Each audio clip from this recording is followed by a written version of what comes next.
Um, for those who don't know, I'm Bill Milford along with Dana Weber, who's somewhere on your screen waving right now. We are your Zoom hosts. So a couple of rules of thumb for this morning. First of all, if you're not familiar with Zoom, please be sure and check your upper right-hand corner if you're on a PC for your kind of view. Right now, hopefully you see everybody or as many people as you can get on your screen as possible.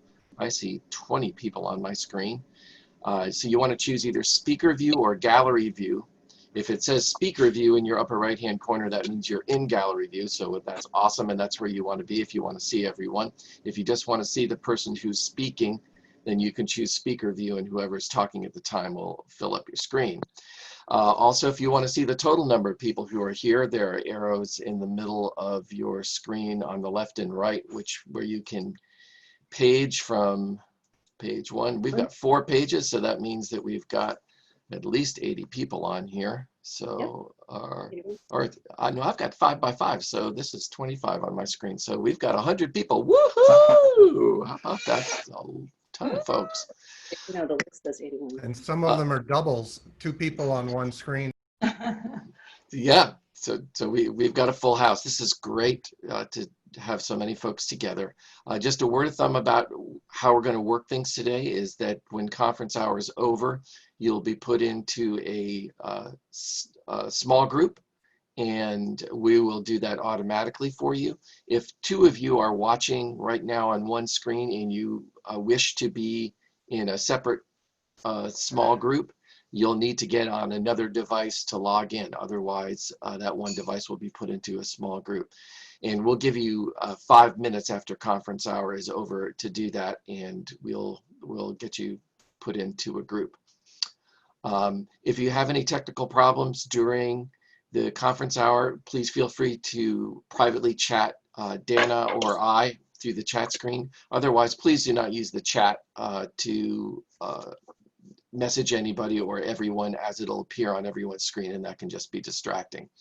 At the end of the Julia probably says, but at the end of the conference hour, if we're doing questions and there's time, then you can recognize yourself there, and we'll be sure to choose you and get your question heard.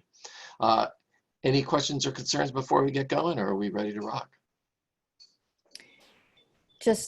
I'm just going to say one thing. So most of you have been turned to mute. We're muting everybody, so to make sure that the background noise isn't filtering through.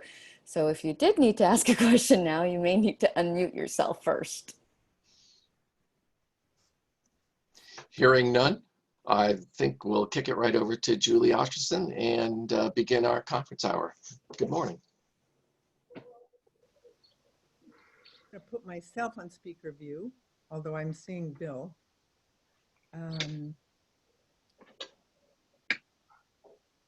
Wouldn't I be on speaker view? Okay. Oh, hello. So welcome everybody. It's really special for me to be starting this morning by introducing Betsy and Lindsay. When Betsy and Lindsay said that they would agree to open this conference hour, it was already a gift. But then I felt like I got a gift by being able to introduce them, because it's kind of an honor to introduce these 2 to this conference.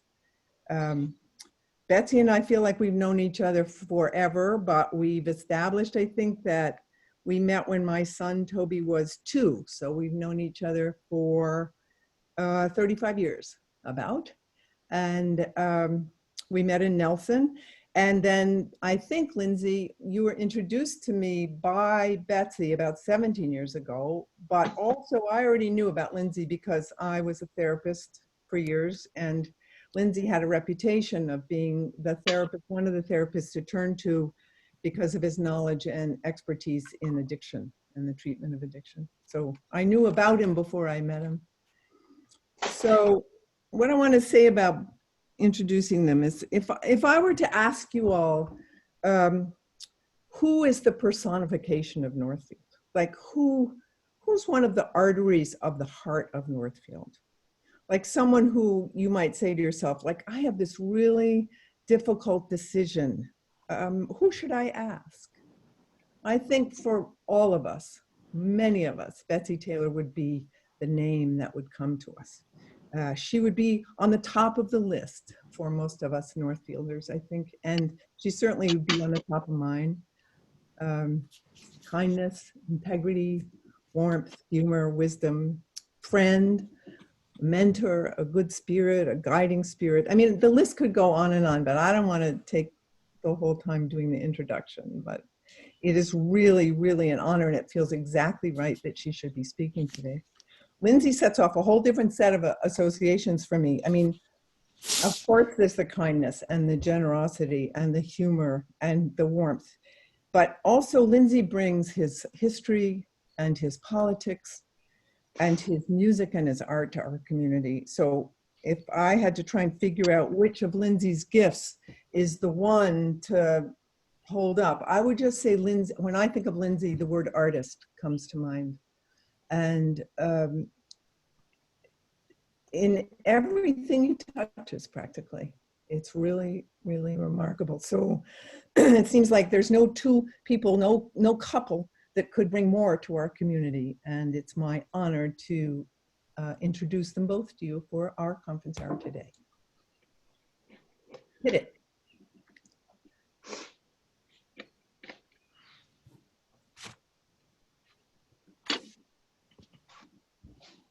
You guys are going to have to unmute. There we go. Yep. Okay, we're unmuted. Okay, does that work? Yes. You can drag that over. Thank you, Julie. That was really wonderful, and we knew that it would be. And I wanted to start off with just a moment of silence. We've had He just sent the link. So such an amazing several months as we move into 2020. And so many of us have passed over for one reason or another. So with some intention for them, if we could just have a moment of silence and appreciation.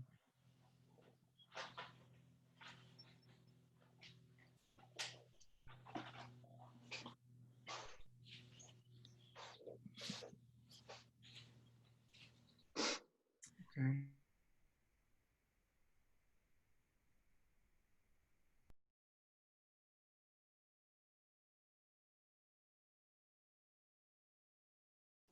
You guys will need to unmute yourself, Lindsay.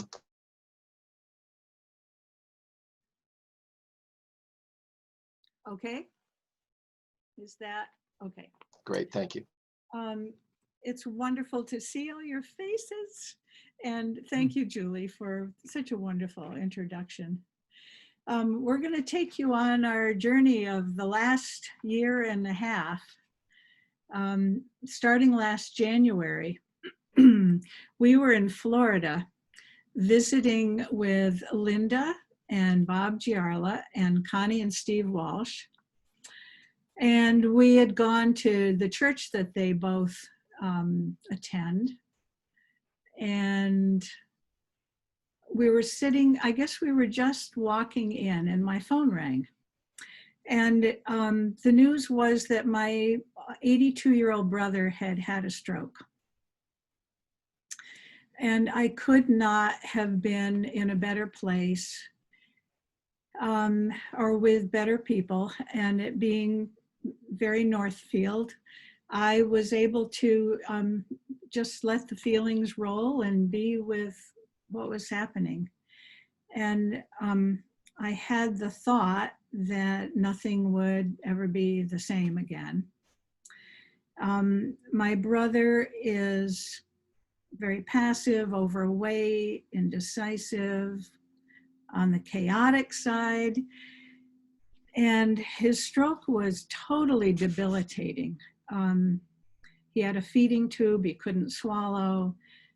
He was paralyzed, he couldn't talk. And because we were in Florida and I was doing workshops, and there were no distractions, so I could focus on Lee. I was his healthcare power of attorney, his legal power of attorney, his support, I could focus on him and focus on getting the Northfield workshops going. And so I did those two things for 2 weeks while we were still down there. And he was in intensive care, and then we went back. And it became a full-time job for me, taking care of him, going through his house, trying to find all the back taxes so I could apply for Medicaid. And thankfully, Peter and Kathy, who were program chairs, were able to pick up the slack and carry the workshops from the point I'd done, and Jenny White had done about 90% of it. And I could just let that go, knowing it was well taken care of.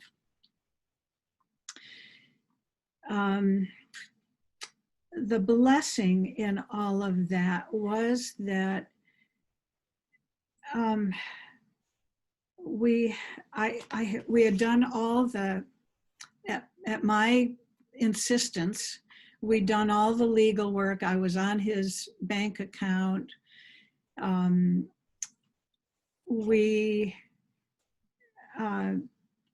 I knew where his key for the bank deposit, the safe deposit box was. And we'd put in an application 2 years before to Maplewood Nursing Home, and had conversations about, did he want to be on the West Coast or the East Coast? And I kind of knew what he wanted. So even though he couldn't talk, he was out of it mentally, and I had a way through. The lesson in it for me was simplify and organize as much as possible ahead of time before you need it. I had to paw through boxes to find 1 year's taxes in one place, and then in the back of a closet I found another year's taxes. And it was a full-time job for 2 months. Do you want to say? Why don't you go up to the point of your having a stroke, and I'll take it over from there. So 2 days before, my brother, younger brother, was going to come and help. And Lee's son was going to come and work on cleaning out the house. I noticed some odd things. This was the middle of March. So 2 months of full-time sorting and organizing. I had my teeth cleaned, and I fell asleep for the first time having my teeth cleaned. And I said, do people usually do this? And the hygienist said, oh, all the time. So I thought, okay, I'm just tired. I went home and I was chopping some ice out of the a walkway. And I noticed that I was doing things in slow motion. I went inside and to tell Lindsay that I'd noticed this, and it was hard to find the words for it. I had no pain. I had an appointment in Keene, and I could drive.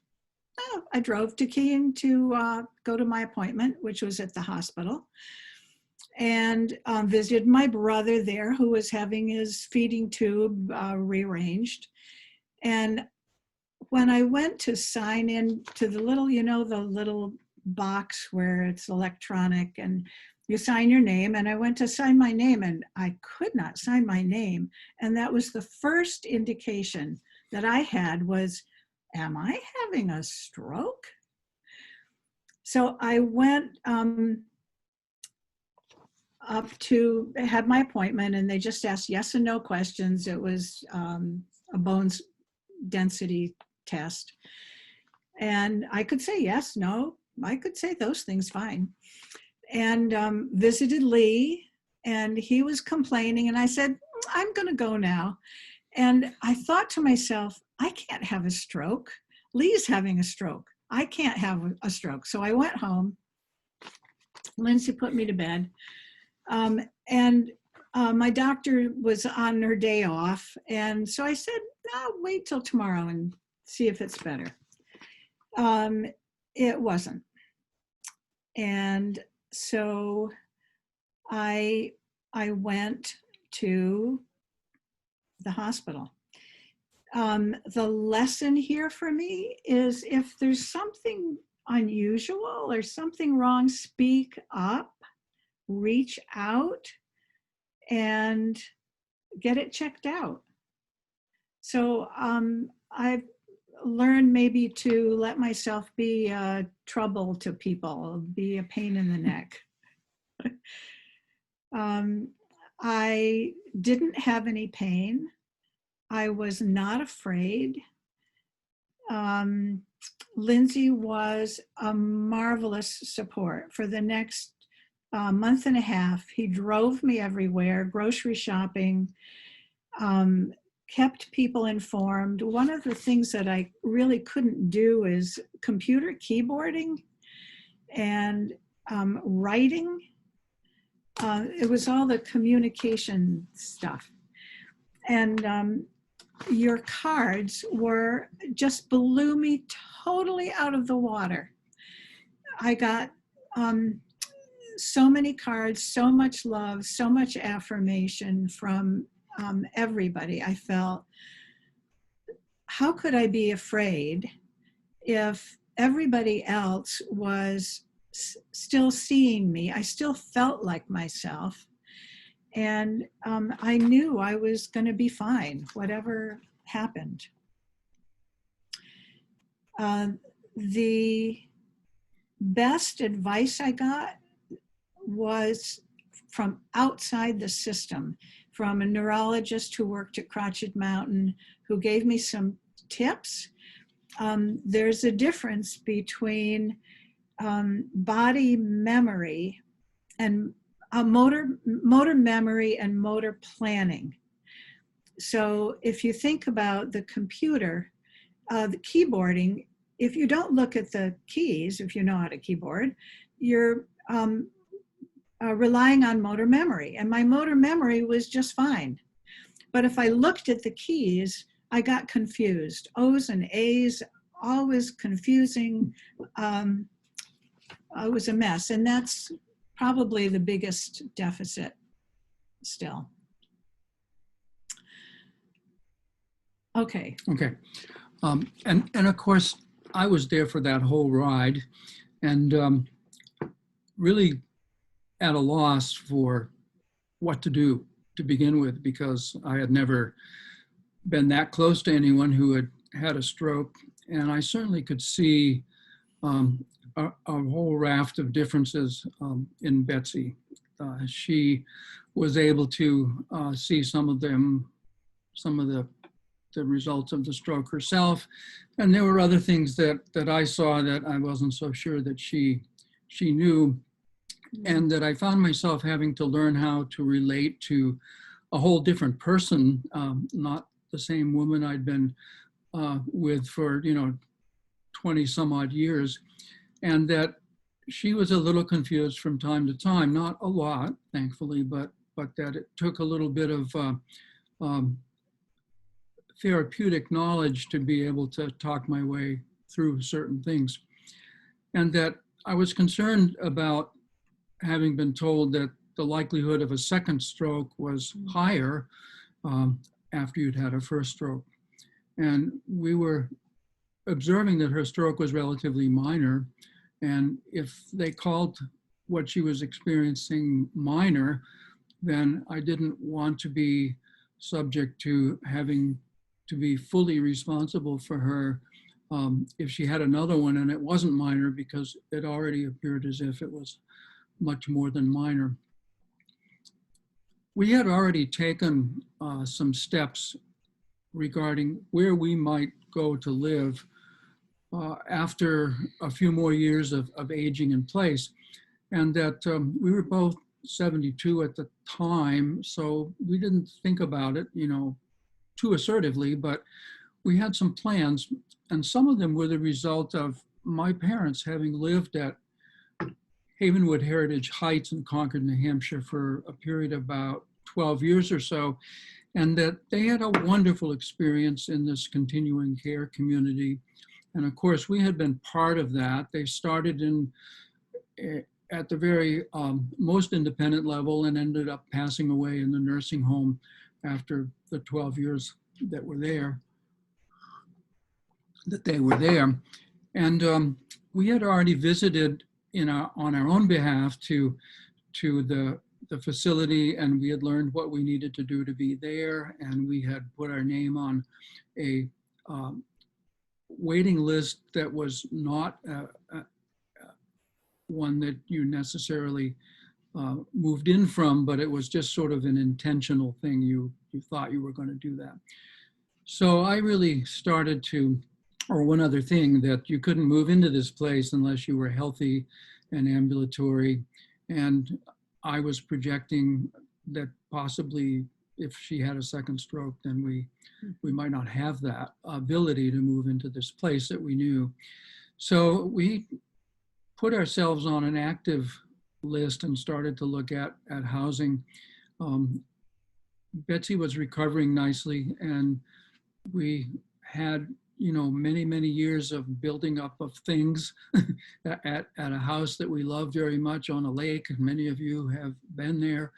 And we were thinking about moving to a whole different community, and there's about 600 residents at this community and about 300 employees. So it was really a shift from living on the lake.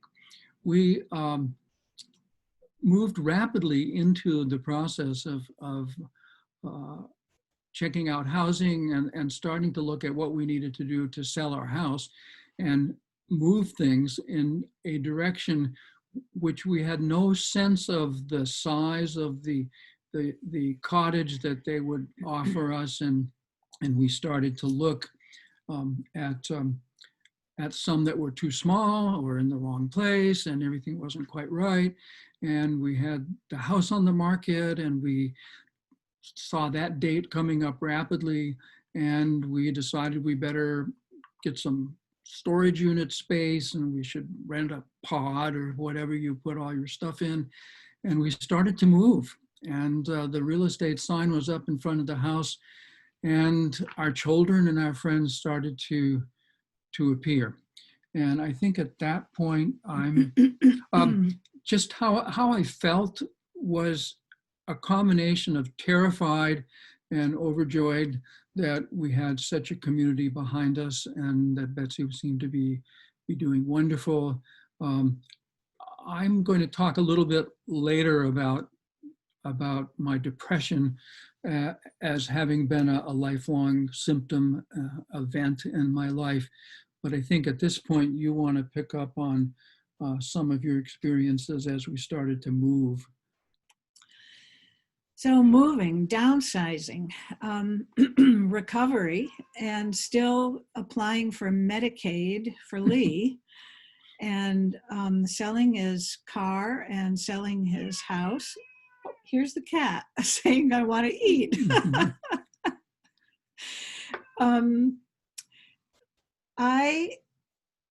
The gift in all of this busy time was that I had to listen to my body. That when I got tired, it often showed up as being cranky, crabby, just feeling out of sorts. And I'd say, I think I need to lie down. Or Lindsay would say, you need to lie down. And so I rested when I needed to, and it was a real luxury. It was wonderful. And I feel like I've 99% recovered now. Through the downsizing, we were too busy to grieve. It was, we were talking about what did we feel, and it's like not very much. Every day somebody would show up to help. A meal would show up. Somebody would show up to spend 2 hours packing up the dollhouse. Bill and Jane Holloway came and spent 4 days staying in their camper. And Bill painted and climbed on ladders, and Jane cooked, and we packed dishes, and it was just amazing, the help that we had. The kids came. Sarah was wonderful. We had in the garage, in the driveway, we had what's called a pod, a storage pod that you pack up, and she would climb up and heave this heavy stuff up in the back on the top so that it all fit in. We didn't know if we'd have a garage or not. We didn't know if we'd have a basement or not. We ended up not having either one of those. So we took a lot of stuff that we ended up not using. But the pod was great. We could stow stuff away so that we could stage the house to sell.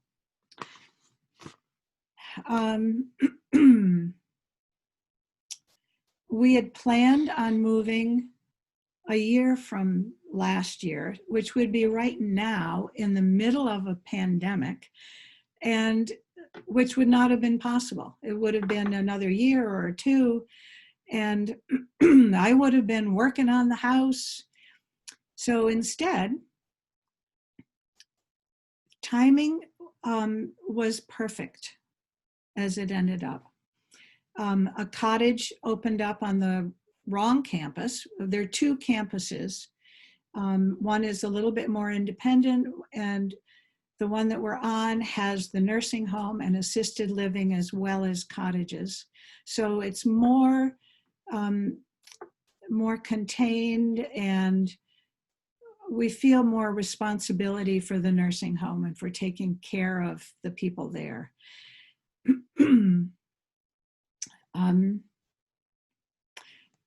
With downsizing, do I love it? Do I need it? No? Okay, it goes somewhere. We found a church that was having a rummage sale. They came, they brought 2 trucks and a bunch of men, and they loaded up our grill and our canoe and all sorts of junk. Oh, that's where the canoe went. And the Stoddard Democrats were having a rummage sale in Keene, and they took, at least 4 loads of things away. So we found places to donate it. Very Buddhist. Somebody else could be using this, which was my over and over and over. We hired a cleaner to do the deep cleaning to get the house ready. And the house looked so wonderful when we staged it that we didn't want to leave. But we also had that image in our head when we moved into our new place. So we didn't have a lot of junk around, which was really wonderful. The lessons for me, material things are just things. Somebody else could use them. The importance of community. If we'd had to do the move alone, there's no way we could have done it. And friends, don't be afraid of change. Lindsay's going to talk a little bit about that. What helps me is I have a hard time moving away from something, but it's easy to move toward something. So as long as I knew what I was moving toward, and we didn't for a while, that was helpful to move towards something. And just embracing change. It's going to happen sometime. And like with Lee, he said, well, this is when he could talk before his stroke. He said, oh, well, I have to clean out my house before I think about moving. And he really resisted. And so he had a stroke, and then somebody else cleaned out his house. And he's still talking about, where is this and where is that? Where are my cookbooks? So don't be afraid of change. Embracing change, it's inevitable. And sometimes you get surprise benefits that the timing worked out perfectly.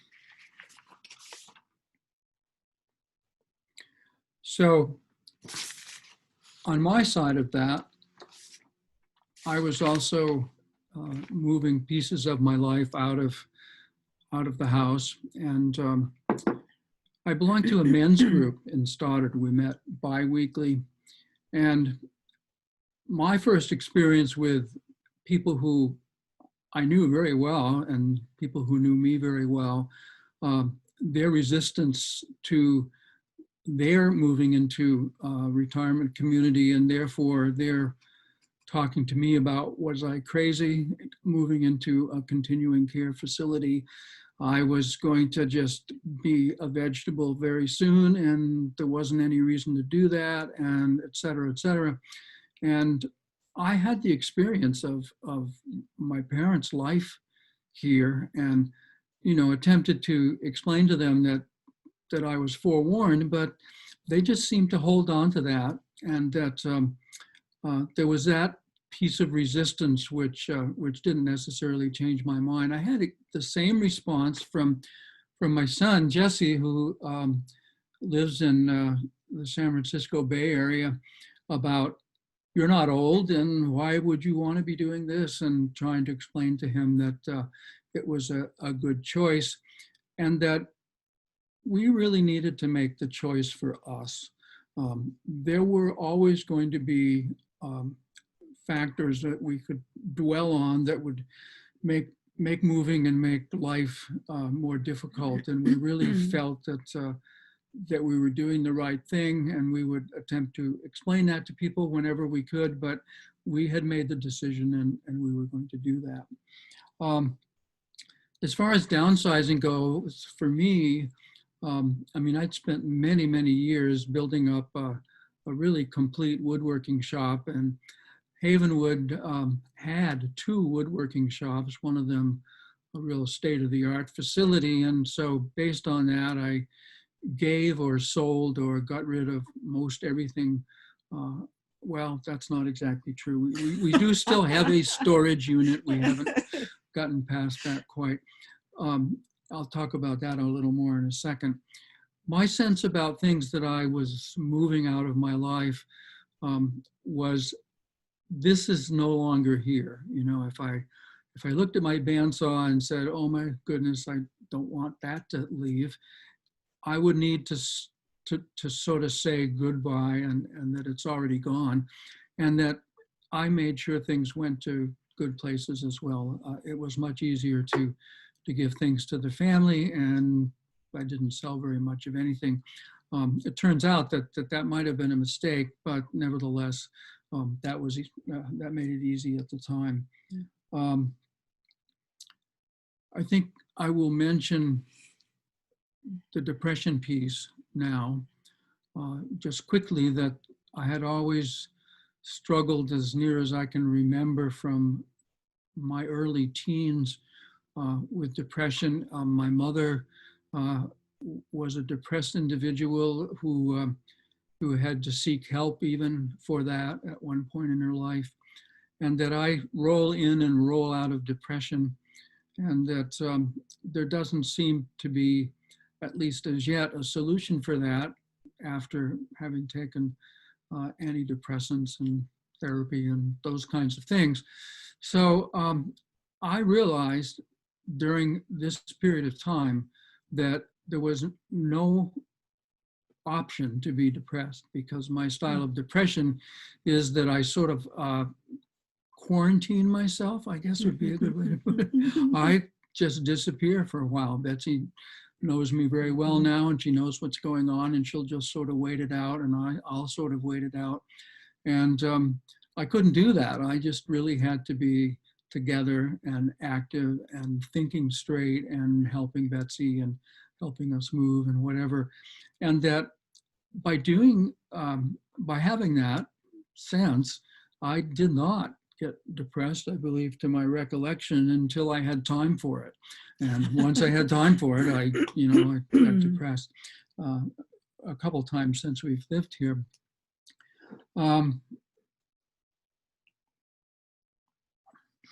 Pain is not my friend. I seem to be reactionary to pain as a depressive event. I always seem to be having something or other, and that's not helpful either. And moving heavy boxes, I ended up tearing the rotator cuffs in my left shoulder, and I'm still, I need surgery for that, but I can't have it right now because nobody's doing that. And that's probably a wise thing, but it doesn't help. We talk about settling in. Yes. Okay. So, so we moved to this wonderful cottage, 2 bedrooms, big walk-in closet, full kitchen. It's open and airy, and front door and back door, and places to garden. Maybe I should just interject about the wood shop and then Okay. get rid of that. Okay. The piece that I missed is that one of the shops they'd been showing me was just an incredible shop, and the one they didn't show me was not an incredible shop. And because we were moving on to a particular campus, I assumed I would be in the Class A shop. And because we ended up on a different campus, we had this not so great shop. And that most of the stuff that I had given away was much better than the stuff that was in this really lousy shop. But I started moving stuff in anyway, and I sort of took it over because nobody wanted to be there. At least I had Lindsay's shop, and I was about to get up and running with that when the coronavirus appeared. And because this shop is in the basement of the nursing home, it is completely inaccessible. I have everything in there, but I can't get there. So that has been a little bit of a depressive event, and that's it. Yep. So we moved in July. It took us 1 day to sell our house. We got cash for it, more than we asked for. We had 7 offers the first week, and it was while we were at Northfield that we staged it, showed it, sold it, and came back, and then had a month. No, we didn't. We had 2 or 3 weeks to get the rest of the stuff out of. You know, these people wanted this house with no inspections, and they wanted it yesterday. So. And they've torn out our new kitchen and torn everything up. So we got the green. So Havenwood Heritage Heights is a wonderful place, and there's every day there was in the old world, there were probably 5 things that I wanted to do. And I'd go through the schedule and I'd circle the things that I wanted to do. And there was singing and playing the recorder twice a week. And there was Tai Chi and yoga and silver sneakers exercise. There was play reading. And I just threw myself into it the way I throw myself into Northfield. And it felt a lot like Northfield. The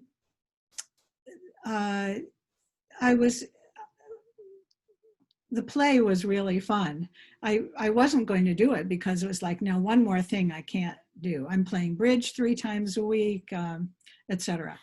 And so one of the leads fell down and hurt her face, and was all black and blue and yellow and orange. And they called and said, "Would you do this?" And so I said, "Okay." So we put on a full play with the scripts in front of us. So we got to read. We didn't have to memorize anything. We wore costumes. It was really fun. So that was my experience, and I'm glad that we had 6 months so that I got to know the people in Zoom and know the program people. I met a lot of people before we all closed in. Lindsay's experience was somewhat different. Well, we moved in and I didn't see Betsy for 4 weeks. And I said, gee, we moved here so she could take it easy and survive her stroke. And she just took off.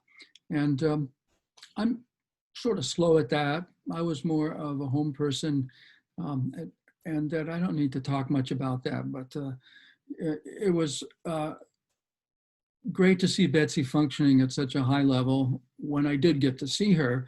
And it's changed a whole lot all of a sudden.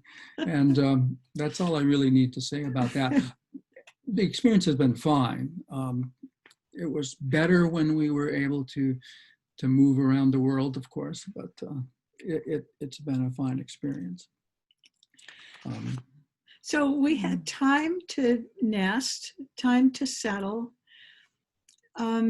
We were in Florida again. We need to stop doing that. Oh, yes, absolutely, when coronavirus hit. And we came back early. We cut our vacation short, came back the middle of March. And quarantined for 2 weeks, which was a little bit odd feeling. And it doesn't feel odd anymore. And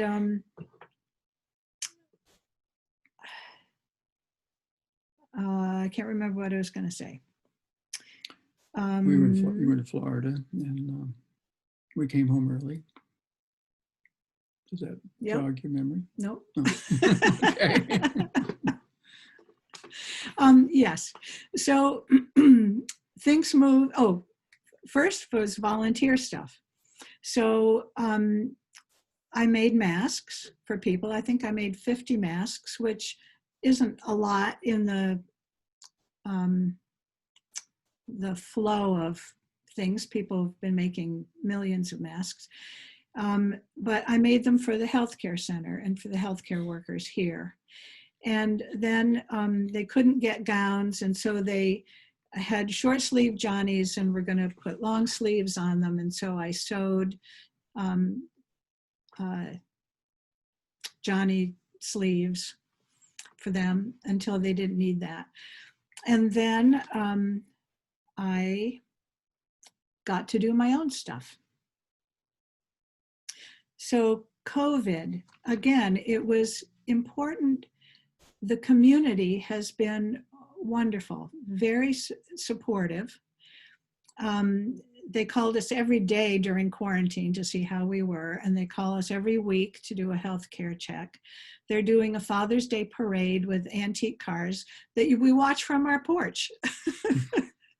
And all the staff gets into it, and it means a lot to them too. And hot dogs on Father's Day that they bring to us. And we'll have strawberry shortcake. But a lot of the activities have moved to online. So I play bridge online, but I can picture the people in my mind that I'm playing bridge with. I do exercise twice a week, and I know most of the people that are doing exercise. I do yoga 3 times a week, and I know the people that I'm doing yoga with. And I'm really glad that we moved when we did, and that we didn't have to just move in and throw ourselves, be alone. and not have that sense of community. It's been important to be comfortable as possible with not knowing. There's a Buddhist saying, only don't know. And that is the theme for this year and a half, whatever it is, because we can't know what's going to happen, how things are going to unfold. There's so little leadership. There's chaos with all the protests that are going on, the Black Lives Matter movement. We don't know how it's going to come out. So we need to stay in the moment, stay today. And that's been a real gift for me. With this 6 months of staying in, one thing we realized was that we finally had time to feel. From all the move was so crazy, so busy. And my depression tends to be depression light. So I have trouble getting out of bed in the morning. But once I'm up, then I'm all set. We can take walks. We have a raised bed that Havenwood fixed for us, that we have a fabulous garden. And I found that it's a luxury following my own inclinations.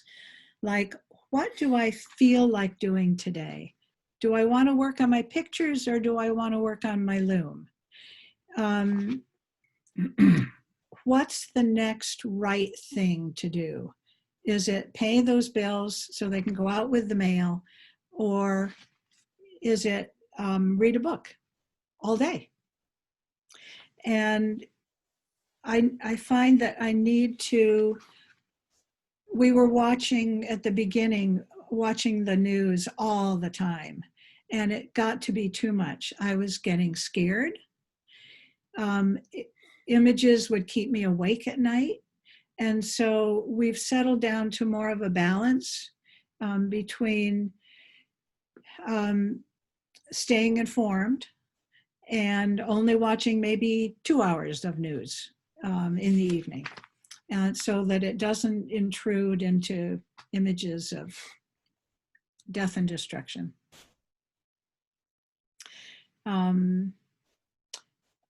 I worry for us as people and as Canadians, Americans, and I feel hopeful and encouraged by so much, one of which is our Northfield community. Anything you want to? Well, I can, basically what she said. I've been doing a tremendous amount of reading. I've been learning how to build WordPress websites, and I read a really good book by somebody named Sam Osherson the other day. It was just a wonderful book. And he's a pretty weird guy here, but other than that, there he is now. So I've just been following my bliss too, pretty Photography. much.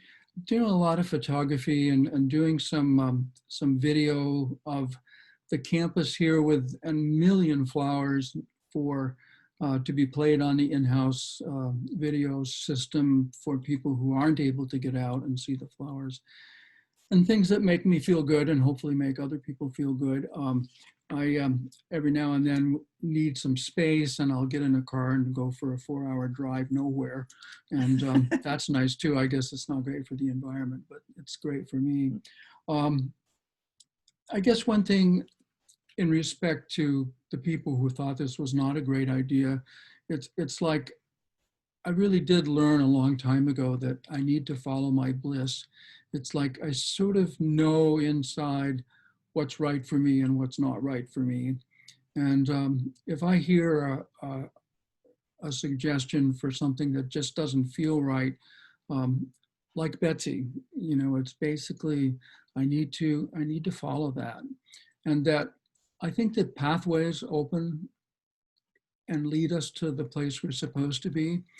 And if we're fighting our way down a pathway, then something's not quite right with that. And that the pathway here was incredibly slippery. I mean, we just slid into this place and everything has worked out really relatively fine. A few little glitches like world pandemics and whatever. But you know, there's an upside. I think that there's some good that's going to come from hundreds of thousands of people having no job all of a sudden, so they have time to march. And maybe for once we'll be able to straighten out the inequities to our Black population and other people of color. It's you know, amazing to me what's going to happen with the pandemic, but I need to just let that go and do what I can to stay healthy and help other people be healthy. I think that's on. What time does we? So we've got 5 minutes. I want to say a word about living alone together. What has made it possible for us is we're both fairly conflict avoidant, which means that when we have a spat and feel disconnected, we're both really uncomfortable with that and work really hard, very quickly to make a repair. And that's been such a blessing. We give each other space. If Lindsay needs to have a down day, I give him space to do that. I go do something else. If I'm out of sorts, he goes off and does something else. So we give each other space emotionally, and we have our own physical space.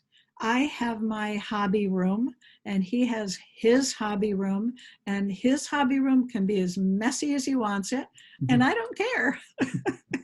And my hobby room can be topsy-turvy with weaving fabric and pictures and stuff, and he doesn't mind. So that, it's been wonderful having 2 rooms. And there's a phrase that I heard. I can't remember where I heard it, saw it, but it was rescuing hope. And I'm intrigued by rescuing hope. What does that mean? And what will it mean as we go forward? And I don't have an answer, but I want to throw it out there. So we're nearing the end of our time. If we want to be available to answer some questions, we probably should stop now. We could talk a lot more. I have a new favorite poet, L.R. Nost. You may be pronouncing that different than I am, but nevertheless, I wanted to read this. It seems fitting. And then we'll turn it back to Bill and Donna and see where we go from there. So take a deep breath. Do not be dismayed by the brokenness of the world. All things break, and all things can be mended, not with time, as they say, but with intention. So go, love intentionally, extravagantly, unconditionally. The broken world waits in darkness for the light that is you. Thank you. Take it away, Mr. Bill. Great. Thank you so much, Betsy and Lindsay. If you've got a question, just say "I do" in the chat box, and I'll acknowledge you, and you can unmute your microphone and um, ask them your question. Go ahead, Julie. Unmute. Julie, you got to unmute. There you go. Me? Yeah, I just did. This isn't really a question as much as it feels to me like if you track, I'm curious about the sort of who led in the decision making about moving. Like it sounds like I would have suspected. See, I would have suspected Betsy led and Lindsay reluctantly followed, and I don't think it sounds like that anymore at all. So I'm curious about that process of who led and who followed during that period. But I also feels like listening to you, it feels like your relationship has deepened, and there's a kind of feeling that comes through now. And I wonder if you also feel that. Yep. Lindsay definitely led. I said, that would be great. If I do have another stroke, and I don't think I'm going to, I'm on a statin and aspirin and fine. If I do have another stroke, I want Lindsay to be in this safe place. And I don't think to wait until you're 80 something and then do all the hard work that we did, it was good to get it done. So I was happy to go along with that. Yeah, I don't think I would have led as much as I did if I hadn't had the experience of my parents being here. I knew what we were getting into. And like I said before, we couldn't move if someone was infirm at a level that was a deal breaker. So, and it felt good to be able to be helping Betsy, because Betsy is such a helper. Most of the time she was helping me. So yeah, and it has been good for us, especially being home for the last 4 months. Is I'll let you know in a couple years what that's. Great, thank you. Jeannie has a question.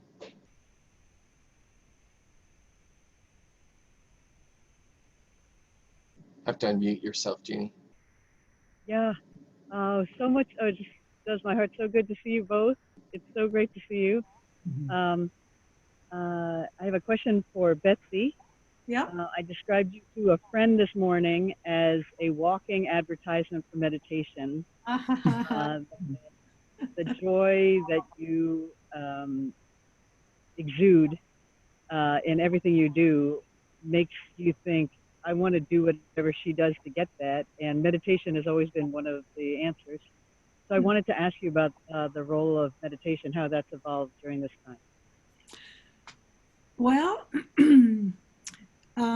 I taught meditation. I did it at Antioch with my students. I taught meditation because I hate meditating. And I knew that if I told them they had to do it, that I had to do it too.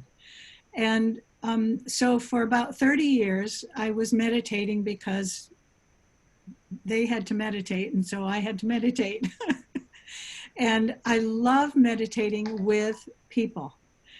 I don't love it by myself, but when I do yoga, I find that quiet, calm place. Mindfulness has become part of my life. So in the morning when the sun is peeking through the window, my heart just opens up, and I'm really very much in the texture of every moment. And that's the gift that meditation has given to me.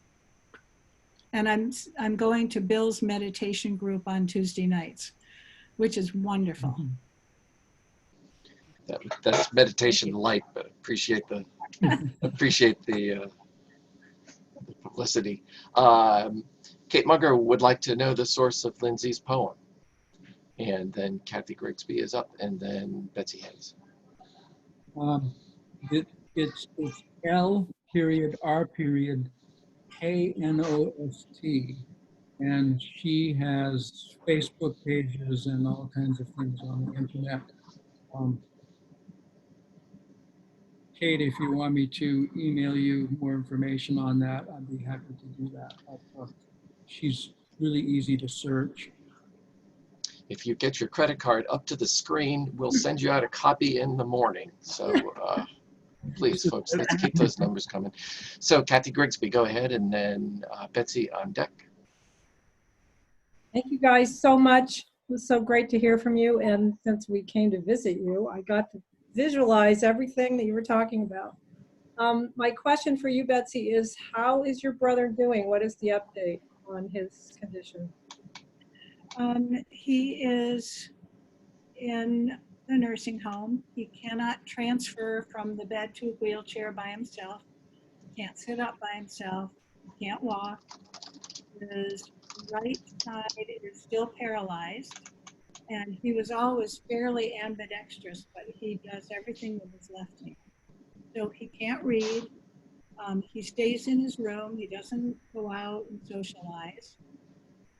He watches old movies and plays solitaire. And it's really bad. And now we can't get in to see him because all of the facilities are locked down, which is a good thing, but it's very solitary for him. Yep. And I've had trouble with dealing with wheelchair stuff. We got him an electric chair and he's not safe with it. So he runs into other people, and so he is not allowed to use it, and he doesn't understand that. And he can't get his wheelchair to move himself. And so I'm going to be calling those of you who know about wheelchairs to get some more information. Hi, Jenny. Hi, Carol. Who else? Thank you, Kathy. Great, Betsy Hayes. I had to unmute myself from someplace else. Hi, it really is lovely to see both of your faces. And this question is for Betsy. I think that I was listening carefully enough that it sounded like it took 2.5 days before you went to the hospital knowing that you were having a stroke or had a stroke. It was right? less than 24 hours. Oh, it was less than 24 hours. Okay. Because the question I had was, I can imagine myself if I were going through that to be denying it. And I don't know. I know with heart attacks, there's a time, is of the essence. Is that true with strokes as well? Is there stuff that they do immediately when you know you're having one that makes a long-term difference? Yes. My doctor, when I saw her the next day, she said that if we'd caught it right away, that there was an option of a medication, and people may have more medical knowledge than I do, but she said that there are risks to the medication. So, and my stroke was at the end of some little neural pathway, and it just affected a small part of my brain, and it's compensated okay. I would want to respond sooner next time. Yeah, she was past the window for use of clot busters. Yeah. And the MRI clearly indicated that she'd had a stroke, but it was small. It would have been great if she had gone in that night before, but it is what it is.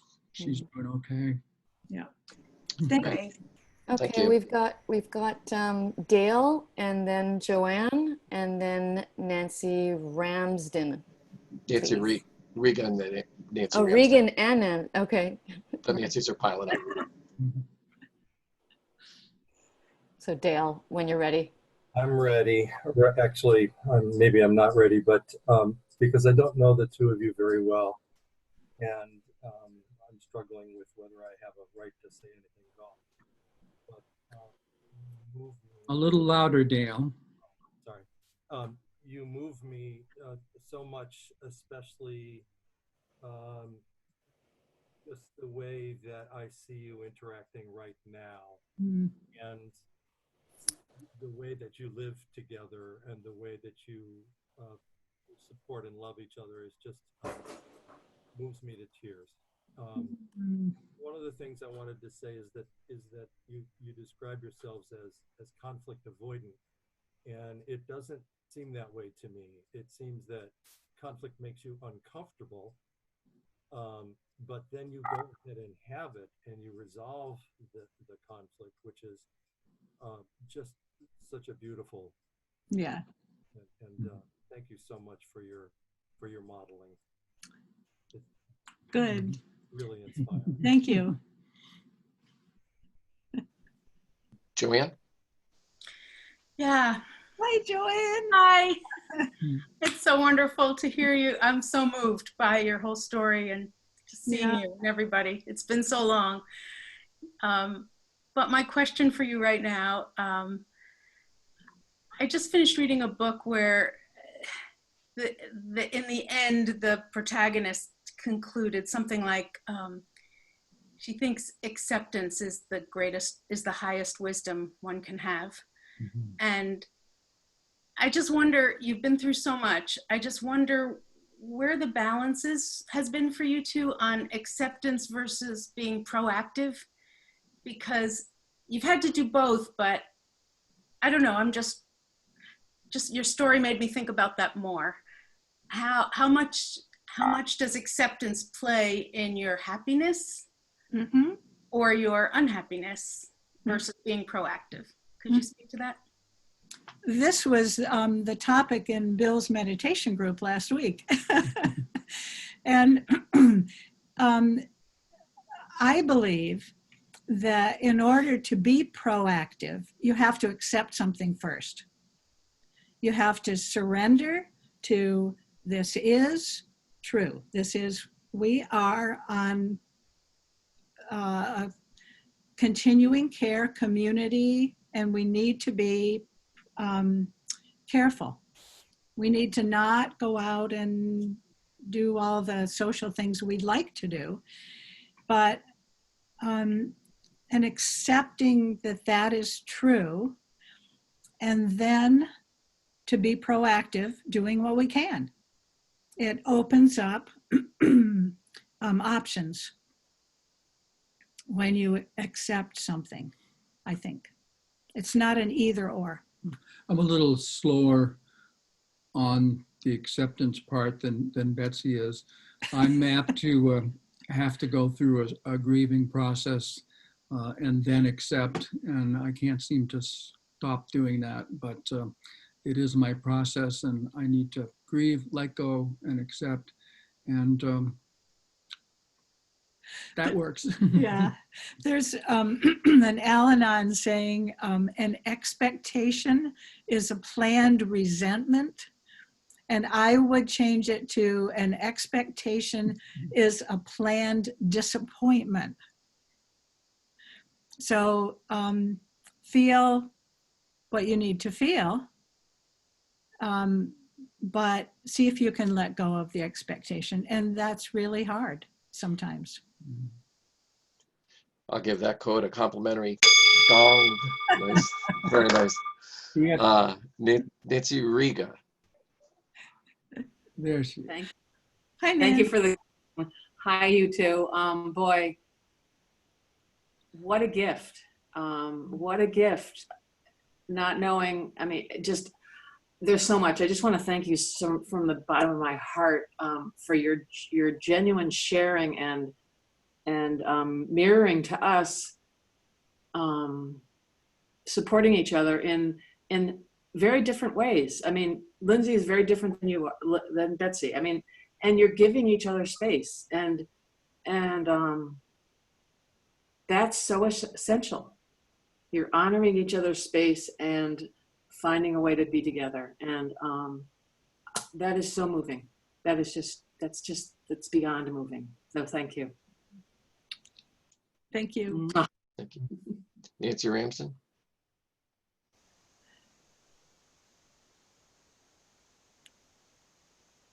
You have to unmute yourself. She may show up when we. Unless we can find you first. Let's go ahead with Kara, and Nancy will try to work with you. I got it. Oh, there you go. Great. I don't actually have a question. I'm right smack in the middle of where you were. Oh, really? And it is downsizing and moving into an independent living situation, all of which needs to work by the 1st of August. And I don't throw anything away. Until now. Yes, until now. So it's nice to know you can come out the other end of this situation. I think one of the biggest controversies where my kids say, okay, just take everything you don't want and call the junk man. And I said, no, everything has to go to someone who can use it. And so you can't throw anything away till I've seen it.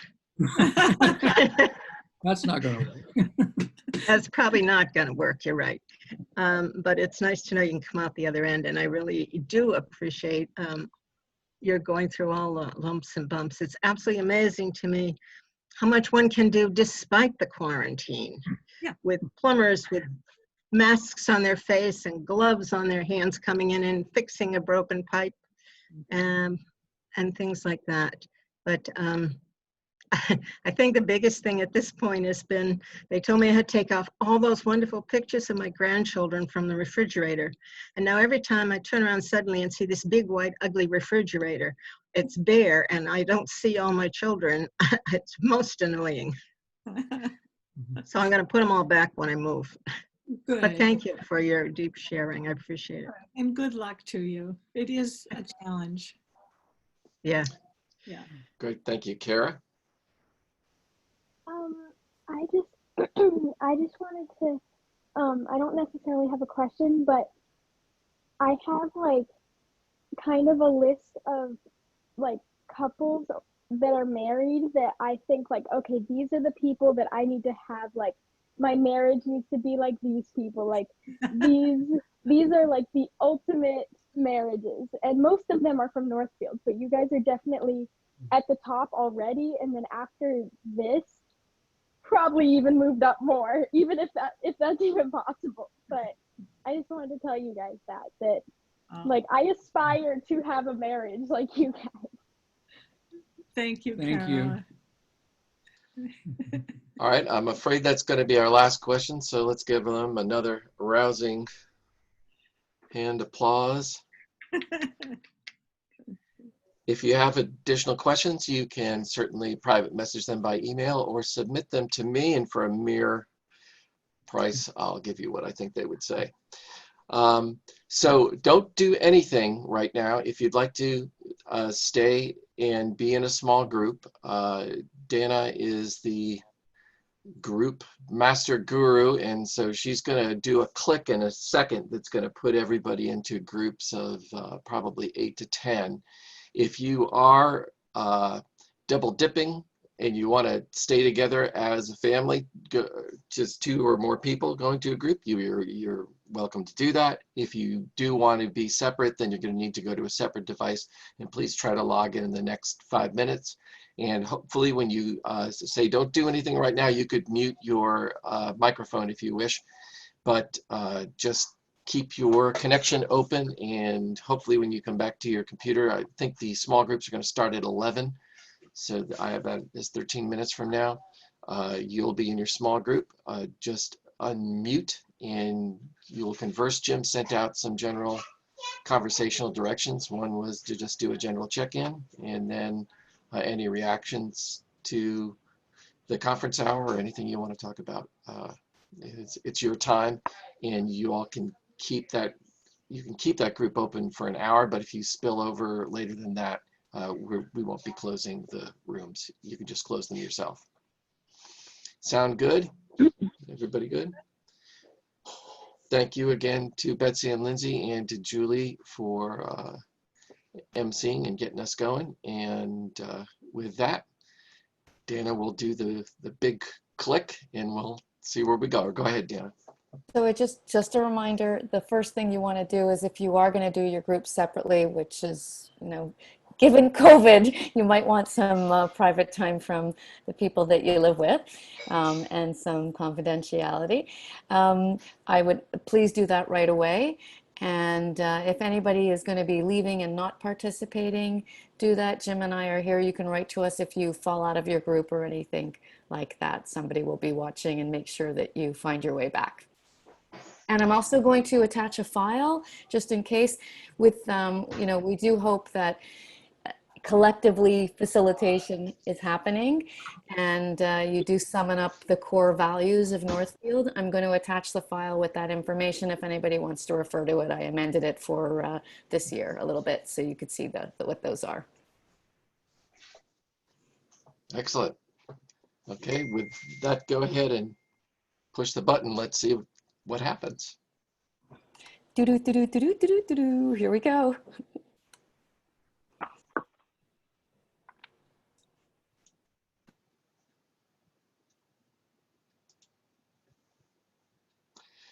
Best group ever.